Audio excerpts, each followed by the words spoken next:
Enfim, uma boa notícia no Corinthians. Vídeo de hoje do canal do Nicola te deixa na cara do gol sobre o assunto e fala também de Moscardo. Você lembra dele, jogador do Corinthians? Pode pintar no Palmeiras? Bora te explicar por que Lucas Moura virou dúvida para a partida entre São Paulo e Corinthians na próxima quinta-feira. Isso sem falar nas últimas do mercado, bastidores, finanças. Fala aí pessoal, sou Jorge Nicola, bem-vindos a mais um vídeo do canal. Sempre bom ter vocês por aqui, sem perder tempo, pedir para deixar like, se inscrever no canal e ativar as notificações. Hora de falar sobre o Palmeiras. Gabriel Moscardo interessa ao Verdão. Você lembra dele, né? Volante formado no Corinthians e negociado no ano passado com o PSG por 20 milhões de euros.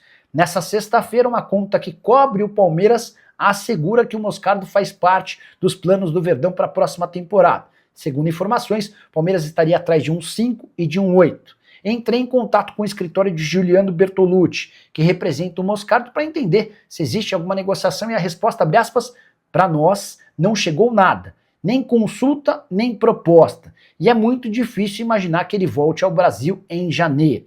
Só para lembrar, né? Moscardo troca o Corinthians pelo PSG, operação de 20 milhões de euros, desde então nunca jogou pelo time da capital francesa. Acabou emprestado no primeiro ano para o Reims, 10 partidas e um gol. Nessa atual temporada foi emprestado para o Braga, com outros 10 jogos e mais um gol marcado. Coisa não anda muito boa nos últimos jogos, partidas mais recentes. Das últimas 3 partidas ele foi utilizado em apenas uma delas. Jogou os minutos finais, 7 minutos finais, contra o Moreirense. Diante de Genk e Porto, nem sequer saiu do banco de reservas. Faço espaço para comentário para registrar aqui o que você pensa sobre o assunto, beleza? Hora de falar sobre o São Paulo. Lucas Moura, mais uma vez, é dúvida no tricolor. O jogador voltou a sentir dores no joelho direito, o mesmo que passou por 2 intervenções recentemente. O tratamento tem sido feito com fisioterapia. Dessa maneira, o Lucas Moura deixou de participar da rotina de treinos com bola. Sendo assim, dá para imaginar que dificilmente o Lucas Moura terá condição de participar do confronto da próxima quinta-feira contra o Corinthians, jogo super decisivo para as 2 equipes que ainda brigam por vaga em pré-Libertadores. Só para lembrar, desde que foi contratado pelo São Paulo na temporada passada, Lucas sofre com uma série de problemas. A questão envolvendo o joelho pegou muito nesse ano. Ele chegou a passar por uma artroscopia no dia 30 para retirada de uma fibrose. Desde então esteve à disposição em 9 partidas, sendo 4 como titular e outras 5 saindo do banco de reservas. Desde o início do ano são apenas 28 jogos e 5 gols marcados. Que nota você dá para a passagem do Lucas Moura, essa segunda passagem? Só não se esqueça do custo, atleta que ganha R$1.800.000 por mês. E enfim, tem boa notícia no Corinthians. Félix Torres, zagueiro escanteado no timão, é alvo de 2 clubes do futebol espanhol. Informação que vem do jornal Marca, da Espanha, dá conta de que o Osasuna e o Getafe preparam proposta pro Corinthians para o mês de janeiro. Janela por lá ficará aberta de 1º de janeiro a 2 de fevereiro. Importante registrar que esses clubes cogitam comprar o Félix Torres, zagueiro adquirido pelo Corinthians diante do Santos Laguna, na oportunidade por 31 milhões e meio de reais. Como o Corinthians não pagou, isso se transformou num processo na FIFA. Hoje o Corinthians deve ao time mexicano 41 milhões de reais. E é por conta dessa dívida que o Corinthians teve seu primeiro transfer ban sofrido dessa maneira. Enquanto não pagar ao time mexicano, o Corinthians está impedido de registrar novos atletas. Félix Torres, que nessa temporada soma apenas 27 jogos, desde que foi contratado, 79 partidas e apenas 1 gol. Não entra em campo desde 27 de agosto, em jogo contra o Atlético Paranaense na Copa do Brasil. Por falar em transfer ban, você vai lembrar que recentemente o Corinthians também tomou um transfer ban da Câmara Nacional de Resolução e Disputas, a CNRD, que atua intermediando acordos entre clubes brasileiros, certo? Tudo por causa de uma pendência com Cuiabá que já foi paga. Só que a CNRD ainda não retirou o transfer ban do Corinthians. Isso porque o Timão também tinha pendências com outros parceiros, clubes, jogadores, e há a necessidade de que o Corinthians apresente a comprovação das quitações de todas essas pendências para que o transfer ban seja retirado. O que você pensa sobre tudo que eu contei? Já usa o espaço para comentário, registra a sua opinião, só não esquece de deixar like, de se inscrever no canal. Rights no Corinthians, nenhuma novidade. Patrocínio Master e estacionamento. Deixa eu só explicar um pouquinho de como é que o Corinthians tem tentado desenvolver essa questão dos name rights. Você sabe que o Corinthians tem um acordo com a Impera Pharma que garante 15 milhões de reais por ano, certo? O Corinthians procurou recentemente a Caixa e fez a seguinte proposta: ó, a gente deve 670 milhões pelo financiamento do estádio, certo? Vamos tentar chegar num acordo. A gente vende para vocês os name rights do estádio por 700 milhões de reais, a serem pagos em 10 anos, e em troca a gente quita a dívida. Então, seria mais ou menos assim, ó. A partir do momento do acordo, da assinatura do contrato, o estádio do Corinthians passa a ter o nome da Caixa, e nos próximos 10 anos funcionaria assim, Caixa Stadium, Estádio da Caixa, alguma coisa nesse sentido, e ao longo de 10 anos essa dívida pelo financiamento do estádio zeraria. Acho a saída interessante e inteligente, mas tenho dúvida se ela vai sair do papel, tá? Até porque até agora não houve uma resposta da Caixa sobre o tema. Nicola, você é top.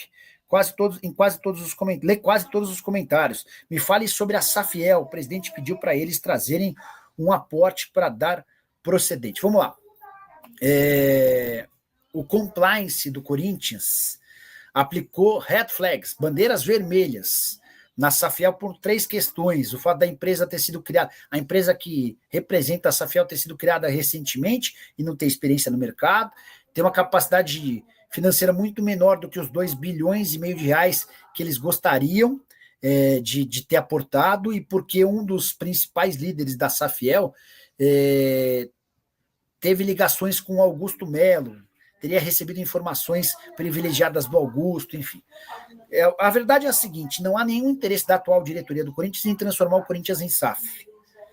Até porque, se você transforma o Corinthians em SAF, os membros do conselho, os diretores passam a ser rainhas da Inglaterra, eles passam a não apitar em absolutamente nada.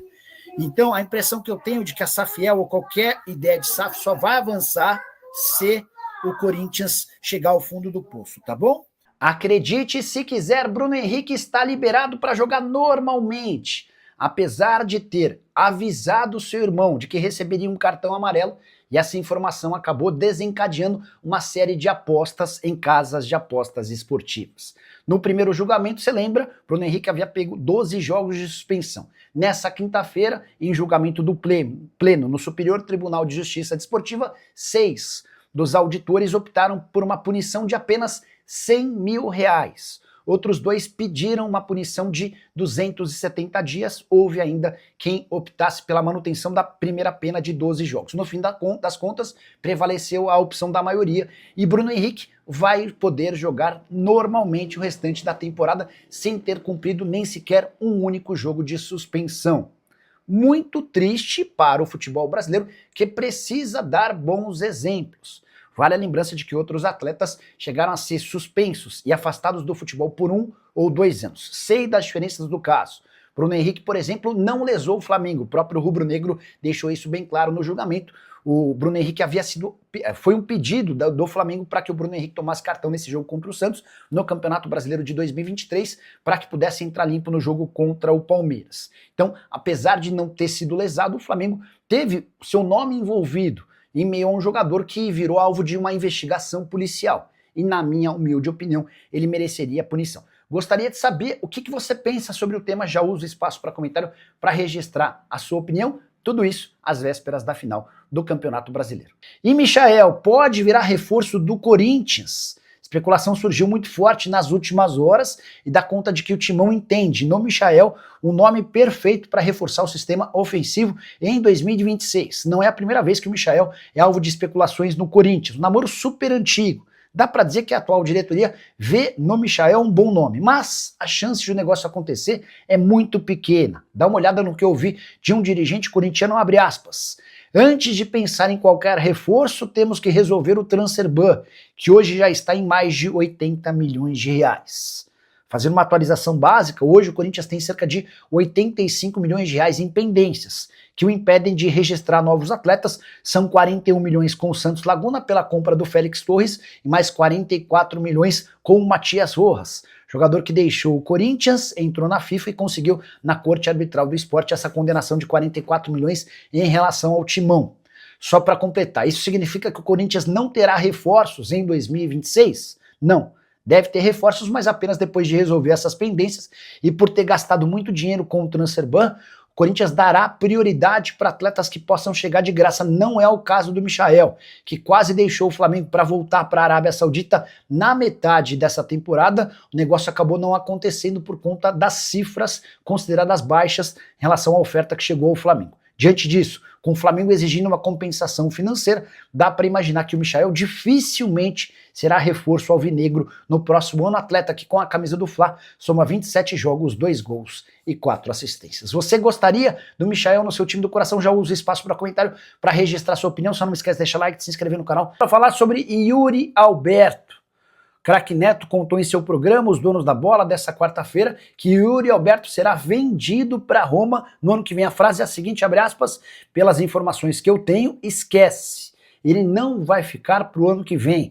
O Yuri Alberto vai para Roma mesmo, afirmou o craque Neto, que tem fontes no Corinthians e especialmente também próximas ao Yuri. Ele cria uma relação bem legal com os pais do Yuri e com o jogador. Segundo o craque Neto, a negociação pode girar entre 30 e 40 milhões de euros, com a lembrança de que o Corinthians tem só 50% dos direitos econômicos, ou seja, vendeu por 30 milhões, o Corinthians fica com 15 milhões, vendeu por 40 milhões e o Corinthians fica com 20 milhões. Só para completar, Yuri Alberto soma 51 jogos, 16 gols e 2 assistências, temporada bem ruim na comparação com a passada. O Yuri, desde que voltou da contusão, tem alternado momentos de craque e momentos de perna de pau. Isso também ajuda a negociá-lo em caso de proposta. A única impressão que eu tenho é de que é sempre muito mais complicado uma operação de 30 a 40 milhões de euros na janela de inverno europeia, que seria de janeiro. Então, tenho comigo a impressão de que o Yuri pode acabar ficando pelo menos até a metade do ano que vem. Só para contar também que o Corinthians precisa de pelo menos uma ou duas grandes vendas para tentar salvar o seu ano do ponto de vista financeiro. Além de Yuri Alberto, uma possibilidade real de transferência envolve Breno Bidon. Já contei para vocês que ele é alvo do Atlético de Madrid. Curtiu o vídeo? Não esquece de deixar like, de se inscrever no canal.